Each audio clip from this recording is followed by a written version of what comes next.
Imagine a powerful current pulling you in one direction for years, shaping your very being, your habits, your understanding of yourself. Then, suddenly, that current shifts, and you're asked to navigate entirely new waters, with different rules, different expectations, and a profoundly different sense of who you are supposed to be.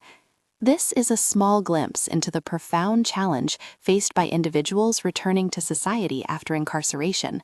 It's a journey not just of physical relocation, but of deep personal transformation. Today, we're going to explore a vital concept that underpins this entire process, what we call reentry identity. Reentry identity isn't just a psychological term, it's the very core of successful reintegration.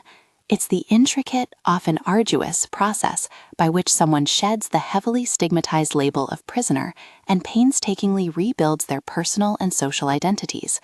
It's about reestablishing themselves as a parent, a reliable employee, a student, a contributing citizen. And understanding this process is absolutely critical if we want to foster safer communities and truly offer second chances. Our identity, who we believe ourselves to be, is often shaped by the roles we play and the environments we inhabit. For someone who has spent significant time in an institutional setting, their sense of self can become deeply intertwined with what's called a prison identity. This identity is formed by facility codes, structures, and the daily demands of navigating life inside. It can lead to what researchers term identity enclosures, a feeling of being trapped within that specific role, making it incredibly difficult to imagine, let alone embody, a non-carceral self. So, how do individuals begin to break free from these enclosures? Psychology offers us some valuable insights. One idea is normalization theory, which suggests that correctional facilities themselves can play a role. By creating environments that mirror outside life through programs like education or vocational training, individuals get to practice normal roles. They can be a student again, an apprentice, a mentee, even while still incarcerated. Even smaller everyday interactions matter.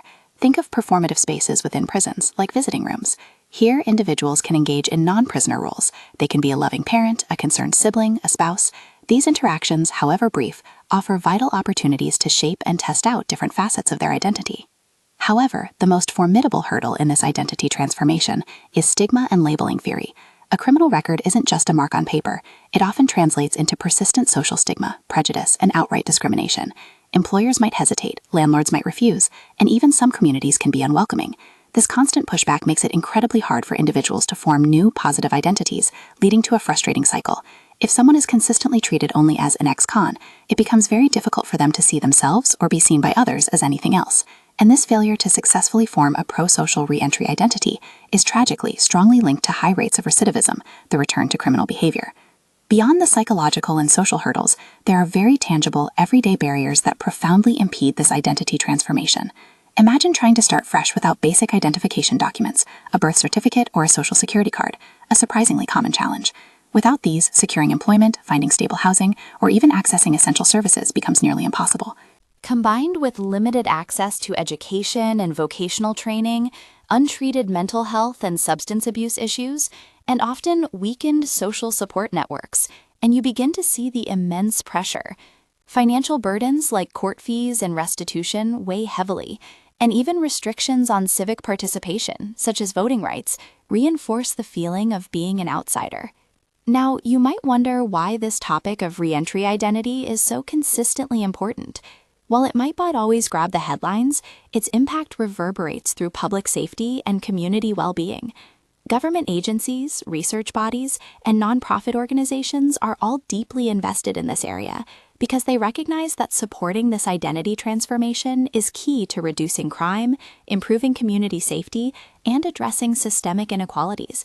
State departments of corrections, for example, are increasingly shifting their focus from just punishment to rehabilitation and reentry planning, acknowledging that what happens after release is just as crucial. Many different entities are involved in tackling these complex challenges.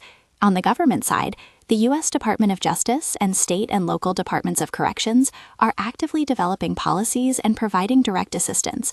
Organizations like the Urban Institute and the CSG Justice Center conduct vital research and advocate for comprehensive reforms. Then there are the incredible nonprofit and advocacy groups. Organizations like Vote Riders help secure essential identification, while groups such as Reimagine Reentry and the Georgia Justice Project provide direct services, everything from employment assistance to mental health support and housing aid. These grassroots efforts are often the lifeline for individuals trying to rebuild their lives. Of course, any complex issue comes with its share of debates and controversies. One significant area of contention is the varying quality and often fragmented nature of reentry programs across the U.S.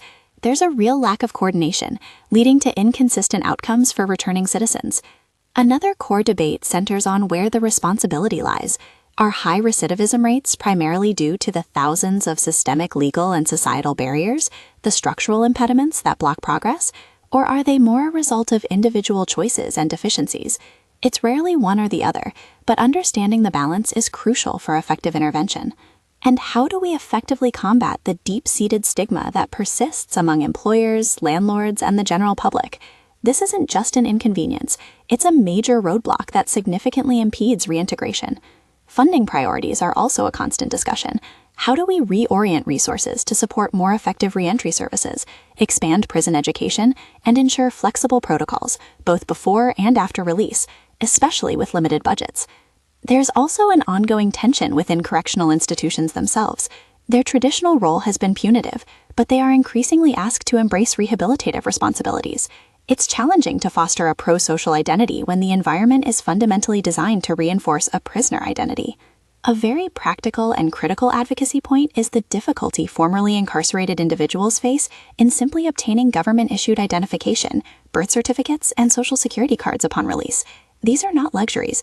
They are vital for accessing almost every basic service needed to restart life. And we cannot overlook the profound racial and class disparities.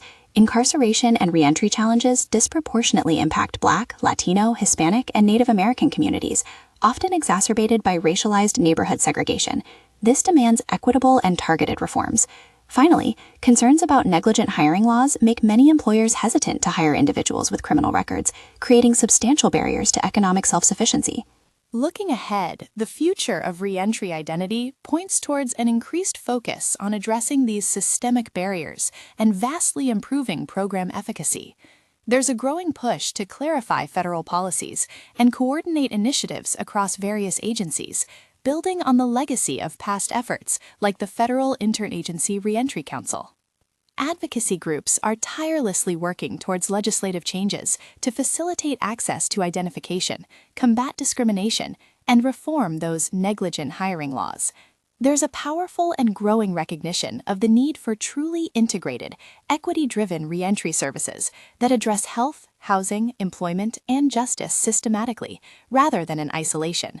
The goal, ultimately, is to evolve our correctional institutions to better support rehabilitation and identity transformation, ensuring that individuals can successfully shed past labels and rebuild their lives as contributing, valued members of their communities. It's a complex journey, but one that offers profound benefits, not just for the individual, but for all of us.